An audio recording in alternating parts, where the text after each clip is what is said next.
Ketemu lagi di Hot Room. Pak Boyke yang adalah ahli seksiologi. Saya katakan dia ahli seks, dia nggak mau gelar itu. Pertanyaannya, vasektomi itu diapain sih Pak? Ya. Apa kita yang ada nggak organ diambil? Coba gimana? Vasektomi itu laki-laki diapain? Dikebiri bahasa. Salah tuh. Oh itu salah. Jadi vasektomi itu hanya mengikat dan memotong saluran penghubung namanya vas deferens antara testis yang menghasilkan sperma sampai tidak bisa keluar. Jadi sperma tidak bisa keluar? Sperma tidak bisa keluar. Terus enaknya gimana? Sperma itu kan hanya 5% dari cairan-cairan semuanya yang dikeluarkan. Jadi nggak ada bedanya. Ya. Dan vasektomi ini sangat dikenal di India, di Cina, di mana-mana. Karena apa? Kita ingin mengatakan bahwa pria juga mesti ikut andil dong dalam keluarga berencana. Jadi vasektomi itu kepuasan laki-laki tidak ada yang berkurang? Tidak ada yang berkurang. Boleh juga nih ya, nggak ada risiko ya? Tidak ada risiko. Oke. Ya. Dan kita juga harus menghormati perempuan. Ya. Perempuan itu sudah hamil, melahirkan, menyusui, mendidik anak. Mana peran laki-laki?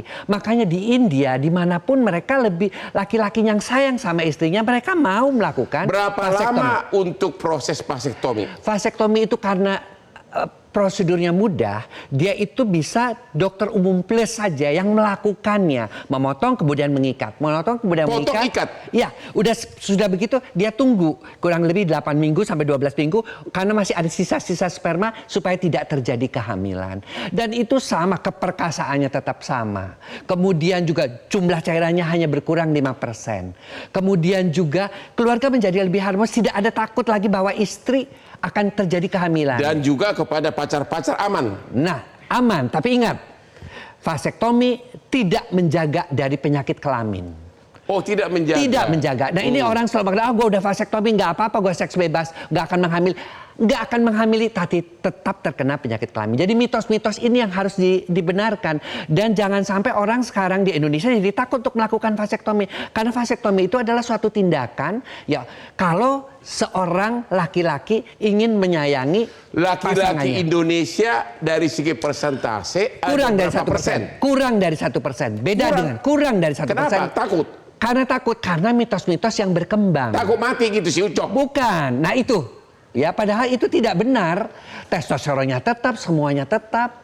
Dan prosedurnya juga menjadi lebih mudah. Oke. Gitu loh. Apalagi kalau si istri ya, istri anaknya sudah banyak kan kasihan dia melahirkan melulu, ya sudah, saya aja lebih baik yang dilakukan vasektomi. Nah, kalau kita mau saya tidak membela KDM ya, Kang Deddy Mulyadi, tapi saya melihat cara beliau berpikir ini. Jawa Barat itu angka kelahirannya tinggi. Angka putus sekolahnya tinggi. Mungkin Kang Deddy ini mengharapkan bahwa uang bansos ini dapat dipakai untuk meningkatkan anak-anak yang sudah ada. Tapi worth it nggak? Seimbel nggak? Masa hanya gara-gara bansos 2 juta gua harus dibandulin? Tidak. Bansos kan paling 2 juta setahun. Iya, tidak sampai seperti itu. Tapi uang yang 2 juta ini kan baru, ini cara saya ingin menelusuri cara dia berpikir kan. Dengan uang 2 juta ini mudah-mudahan anak-anak yang sudah ada itu bisa mendapatkan pendidikan yang cukup. Karena apa? Pertanyaannya, untuk vasektomi berapa biayanya? Untuk vasektomi itu kalau saya ke dokter kira-kira berapa? Kalau di puskesmas itu bisa gratis. Ada di puskesmas? Ada, bisa. Ayo mari kita berduyun-duyun ke puskesmas untuk vasektomi. Aman petualangan. Halo Bapak RK di mana? Oke, pertanyaan berikutnya kepada ahli HAM melalui Pak Anis Hidayah. Halo Pak. Oh Ibu, sorry. Ibu ya. Bagaimana Bu dari segi HAM? Apakah vasektomi itu sebagai imbalan atas bansos melanggar HAM nggak? Silakan. Ya, terima kasih Bang Hotman. Jadi kalau dari perspektif HAM, vasektomi itu mesti memperhatikan prinsip-prinsip HAM ya. Artinya pertama memang karena ini merupakan bagian dari individual rights gitu ya, hak atas otonomi tubuh, maka penting untuk memperhatikan pertama tidak boleh dilakukan pemaksaan, bahwa itu merupakan kesukarelaan gitu ya, karena itu keputusan atas tubuh setiap orang gitu. Jadi kalau itu pemaksaan maka dikhawatirkan itu akan berpotensi melahirkan pelanggaran HAM terutama adalah hak atas untuk tidak didiskriminasi, karena yang diwacanakan di Jawa Barat itu kan pemaksaan sebagai satu prasyarat untuk kemudian mendapatkan bansos gitu ya. Padahal ini kan dua hal yang berbeda. Karena bansos itu kan bagian dari hak yang diterima oleh warga negara karena kondisi ekonomi di mana negara menyediakan gitu, dan sudah ada prasyaratnya gitu. Jadi kalau kemudian itu dijadikan sebagai satu prasyarat, ya tentu itu tidak boleh dari perspektif HAM gitu. Kemudian hal lain juga hak atas informasi yang memadai ya. Tadi kalau dari sisi vasektominya tentu banyak tinjauan ya, dari sisi kedokteran tadi Dr. Boyke juga sudah menjelaskan gitu, dan dari sisi positif misalnya soal keadilan gender tadi juga sudah disinggung bahwa sebenarnya kontrasepsi ini mengurangi beban perempuan gitu ya, karena selama ini kontrasepsi selalu dibebankan kepada perempuan gitu. Tetapi sekali lagi yang menjadi sorotan kami adalah pemaksaannya gitu, harusnya dilakukan secara sukarela karena ini menyangkut individual rights gitu, hak atas tubuh setiap orang, dan itu dilindungi, sehingga keputusan untuk melakukan vasektomi itu harusnya diambil secara sukarela dan juga memperhatikan asas-asas kesehatan gitu ya, asas-asas informasi yang memadai, tidak dipaksakan dan lain sebagainya. Tapi kan Bu, si laki tersebut ada pilihan mau bansos silahkan, tapi syaratnya ini, itu kan bukan paksaan, itu option, pilihan.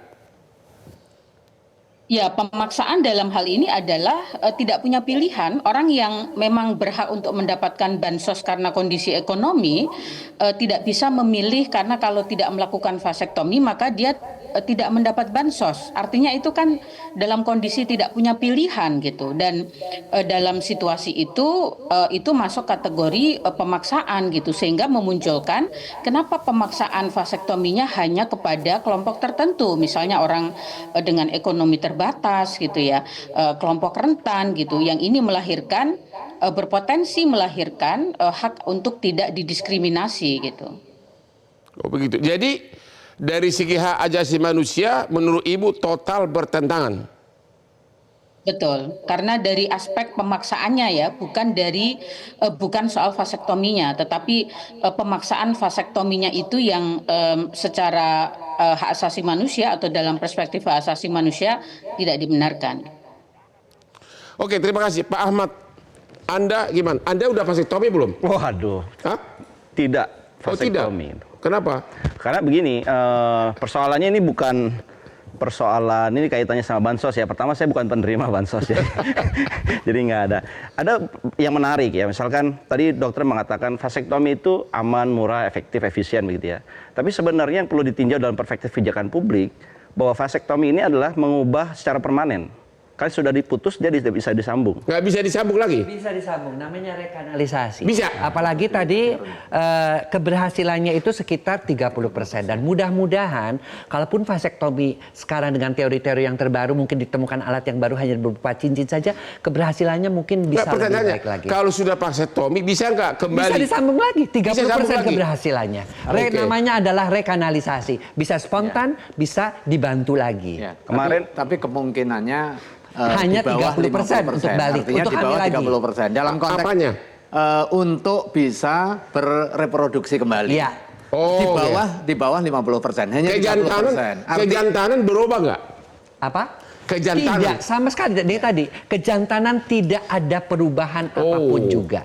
Kalau kita kan nggak bicara mengenai kejantanan, Bang. Dalam perspektif kebijakan publik adalah apakah dibenarkan negara menukar hak tubuh masyarakat tertentu dengan iming-iming satu kebijakan yang sebetulnya adalah kewajiban negara. Ya. Tentunya kan tadi yang dijelaskan sama Ibu Ani misalkan itu melanggar HAM.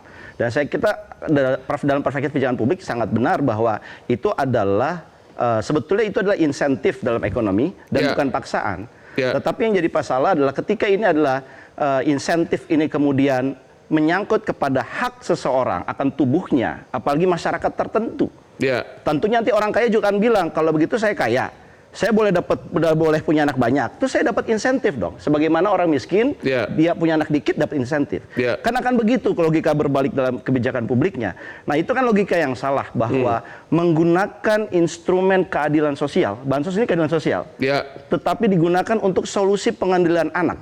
Itu sama sekali tidak relevan. Jadi menurut Anda Gubernur Konten Deddy Mulyadi salah total, Dan melanggar etika melanggar etika. serta berpikir kebijakan yang salah. Jadi berpikir struktural yang salah. Kenapa?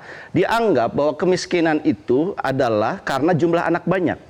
Padahal dalam konteksnya Jawa Barat ya, bahwa belum tentu anaknya sedikit kemiskinan tidak jadi banyak karena ada persoalan struktural di situ. Bagaimana akses pendidikan di sana, bagaimana lapangan pekerjaan di sana. Jadi yang Artinya banyak anak tidak otomatis miskin.